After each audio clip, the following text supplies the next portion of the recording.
नमस्कार, स्वागत है आपका न्यूज 24 पर। वक्त निष्पक्ष न्यूज का है। तमाम बड़ी खबरें लेकर मैं हूं आपके साथ मकसूद खान। निष्पक्ष न्यूज की शुरुआत सुप्रीम कोर्ट के बड़े फैसले के साथ। सुप्रीम कोर्ट ने आज बैलेट पेपर से चुनाव कराने और इलेक्ट्रॉनिक वोटिंग मशीन और वीवीपैट स्लिप की 100% क्रॉस चेकिंग कराने से जुड़ी याचिकाओं को खारिज कर दिया है। लेकिन कोर्ट ने एक बड़ा फैसला भी दिया। कोर्ट ने ईवीएम के इस्तेमाल के 42 साल के इतिहास में पहली बार जांच का रास्ता खोल दिया है।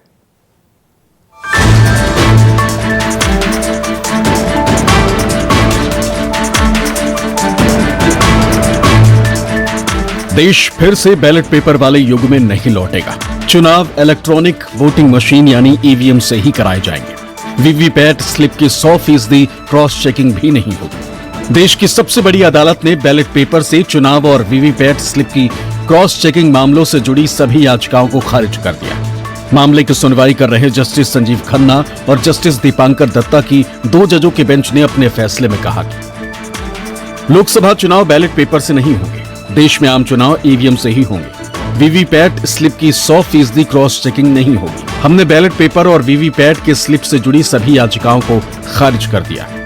सुप्रीम कोर्ट की 2 जजों की बेंच ने कहा कि यह फैसला प्रोटोकॉल तकनीकी पहलुओं पर विस्तार से चर्चा के बाद एक मत से दिया गया। फैसला सुनाते हुए कोर्ट ने ये टिप्पणी भी की बिना सोचे समझे सिस्टम पर सवाल उठाना बेवजह शक को बढ़ावा देता है।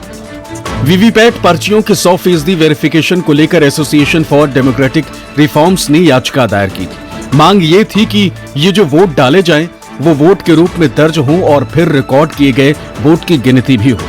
याचिकाकर्ताओं की ओर से एडवोकेट प्रशांत भूषण, गोपाल शंकर नारायण और संजय हेगड़े ने पैरवी की थी, लेकिन चुनाव आयोग ने इन याचिकाओं का विरोध किया था। वीवीपैट में भी काला शीशा लगा दिया गया था, तो इस वजह से हम लोग ये कह रहे थे कि या तो उसका ट्रांसपेरेंट शीशा करिए और या नहीं तो उसको जो स्लिप जो प्रिंट होती है वोटर के हाथ में देकर और उसको उसमें बैलेट बॉक्स में डालकर और उसकी काउंटिंग कर लीजिए।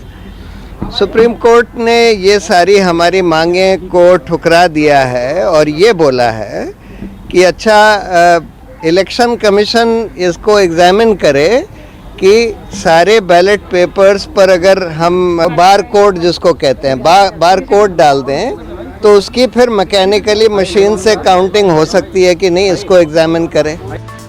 सुप्रीम कोर्ट के फैसले ने सत्ताधारी बीजेपी की बाँछें खिला दी और बिहार के अररिया में चुनावी सभा कर रहे प्रधानमंत्री ने इसे विपक्ष के मुंह पर तमाचा बता दिया। आज सुप्रीम कोर्ट ने मतपेटियों को लूटने का इरादा रखने वालों को ऐसा गहरा झटका दिया है, ऐसा गहरा झटका दिया है कि उनके सारे सपने चूर चूर हो गए हैं।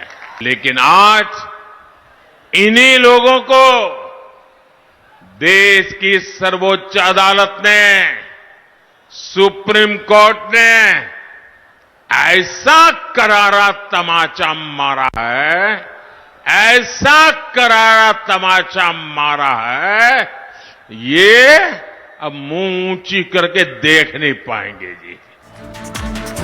बेशक कोर्ट ने बैलेट पेपर से चुनाव की मांग को खारिज कर दिया, वीवीपैट स्लिप की 100% क्रॉस चेकिंग की मांग को भी ठुकरा दिया, लेकिन सुप्रीम कोर्ट ने ईवीएम के इस्तेमाल के 42 साल के इतिहास में पहली बार जांच का रास्ता खोल दिया।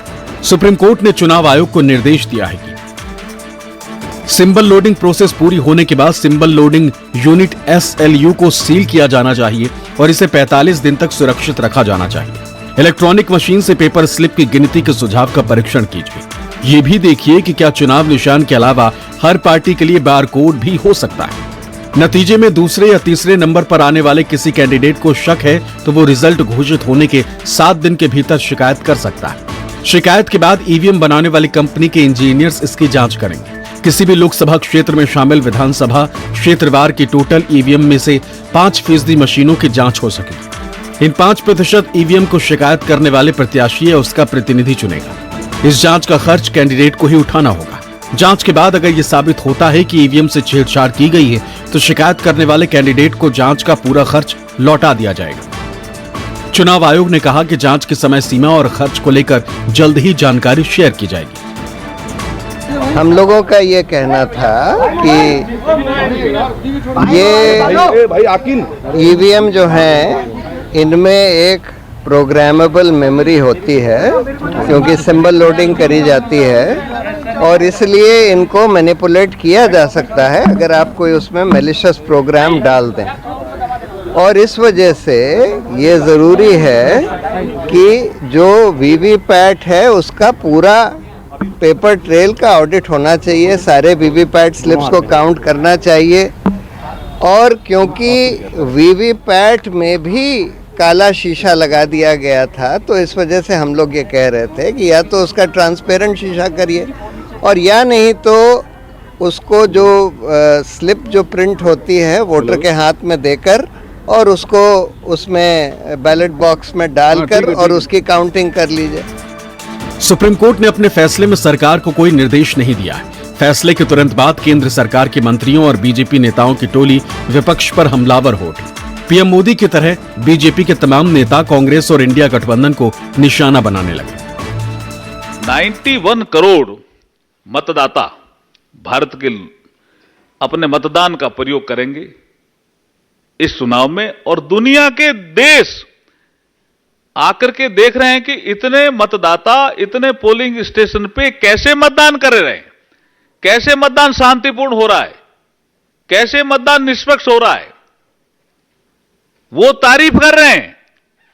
और ये देश को बदनाम करने के लिए हमारी संवैधानिक संस्थाओं को बदनाम कर रहे हैं। सुप्रीम कोर्ट ने मोटे तौर पे ये कहा कि जो इलेक्शन कमीशन है वो भी एक संवैधानिक संस्था है, तो इसके ऊपर इलेक्शन कमीशन फैसला ले कि क्यों 100% वीवीपैट की पर्चियों को ना गिना जाए।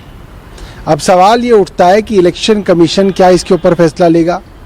जिस तरीके से इलेक्शन कमीशन के जो इलेक्शन कमिश्नर हैं वो प्रधानमंत्री और देश की केंद्र सरकार के मंत्री द्वारा चुने जाते हैं, तो मुझे नहीं लगता कि इसके अंदर कोई बड़ी उम्मीद इलेक्शन कमीशन से करी जानी चाहिए। मगर हम ये बात केंद्र सरकार से पूछना चाहते हैं कि केंद्र सरकार को इसमें क्या परेशानी है कि वीवीपैट की जो पर्चियां हैं उनकी गिनती हो, इसमें भारतीय जनता पार्टी को एतराज क्यों है।